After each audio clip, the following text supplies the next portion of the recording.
Alright, all loaded up. Off to the Shabbin.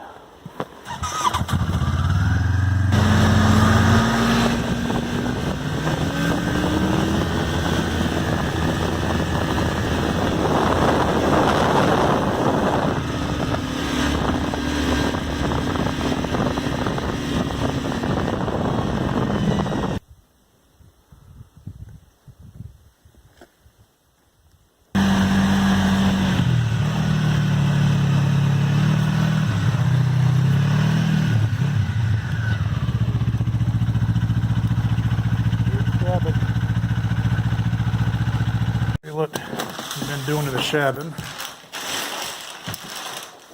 It's a bit of a mess, but what we've done from last time, put a video up, was we got wiring. And quite a bit of it. In fact, it's pretty much all wired up. Rough wired. Haven't got any of the outlets or the fixtures in yet. That was the next step, because what we really wanted to do is insulate it so that we could stay here in the winter. And as you can see, we don't have it insulated down here. However,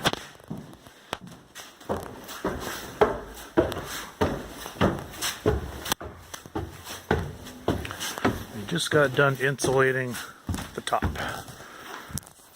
And this will enable us to camp here in the winter. We have our little propane heater here, rated at 20,000 BTU, and that should do just fine heating this space up with the insulation.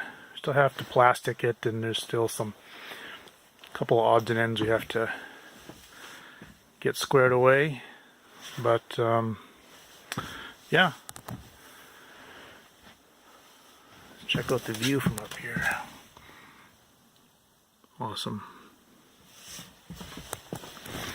So I'm going to get this heater going, and my watch has a thermometer on it. I'm going to see how long it takes to go up a few degrees in here.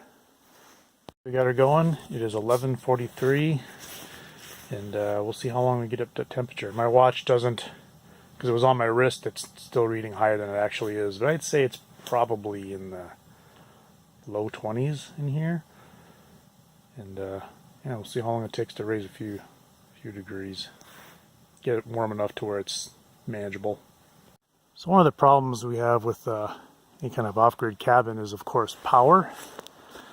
And we have a generator which works just fine, but the noise is so aggravating because we come out here to get away from noise, and the generator just makes too much noise. And so the obvious solution is solar. The problem is, where do we put our panels? We put the solar, on the top here.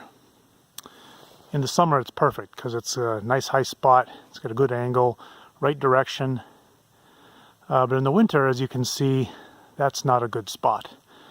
And so we had thought, well, we'll just have a generator for the winter. But again, the noise and the bringing of the gas and all that stuff, it just, it's not appealing to me. And so it occurred to me, for the price, since I'm already putting a solar system in, for the price of a couple extra panels, I'll put panels up here, probably 4 100 watters, and then on the bottom, right here, I can put 2 more panels. And those will mostly be used for winter, because in the winter all we really need to do is power lights. And so we have to keep the batteries at a level so when we get here we can turn the lights on at night. And that'll be perfect. And as you can see from the shape of the roof, it's going to really work well. The roof shape is perfect. It's kind of a barn style gambrel, I guess they call it. But the steep sides slough the snow, and this side in particular, where the sun is, it's melting off quickly, and those 2 panels should get plenty of sun to keep those batteries at a level that we can use them. And the top 4 will be pretty much not usable during the winter, but we shouldn't need them. But in the summer, when our energy load's going to be higher because we're going to be running the refrigerator, we'll be using all 6, which will be perfect. So I think that's going to work good. We had our Shabbin built. This is where we stayed. And this is where our base of operations while we were clearing the land and getting everything ready for a cabin. Unfortunately, water got inside and it's no longer usable. But I think I had left some food down here that I could make for myself. Yeah. Enchilada beans and rice. Perfect. Ooh, look. Coffee as well. It's all hermetically sealed. They'll be fine. Yeah, but unfortunately the camper is no longer usable. We got some leaks and we didn't place it correctly. You can see it's moldy. It smells moldy in here. We took the stove out. We're going to put that in the Shabbin. And but you know what? We got every bit of our $250 that we paid for out of it. So what do you expect for 250 bucks? Actually, it was a decent little camper. We just, it was ill placed. There wasn't enough sunlight to keep it dry. And so, lesson learned. And better this than the Shabbin. So, got myself some food to make, and I'm going to go to the Shabbin and see if I can have a little lunch. Well, it's around noon. Only less than 20 minutes, and it's already very noticeably warmer up here. Amazingly warm, considering how cold it was and how cold it is downstairs. According to my watch, it is 48. That still might be a little generous, but it's warm up here.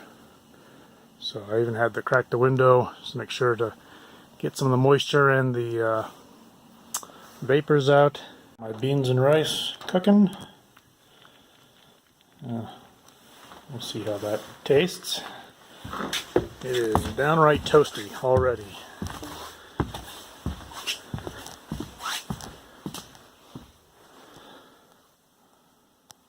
"52 degrees in here after about 40 minutes with the window open. So, pretty impressive. Well, it's only 45 minutes later and I turned the stove off because it's almost 60 degrees in here already. And, well, the heater on the stove. And just sitting down for a little lunch. And it's not bad. Had a few bites already, and it's not gourmet, but it certainly will put something in my stomach and for the trip home. This is the reason I came out here. I take this battery home. Tried to keep it trickle charged with a little solar panel I got right over there, but yeah, it's not working. It's way too small. Gets covered with snow and not enough sunlight, all those factors. I was hoping that, you know, since we're not up here that much, it would just trickle enough to keep it charged, but it's not. It's draining, actually, and not working. So I'm gonna unhook it and take it home. It's all loaded up. Oh, Shabbin's all locked up and secured until we come back. Nice day turned to cloudy. Just all of a sudden it changes so fast up here. All loaded up. Back in the truck. Heading home. Mission complete.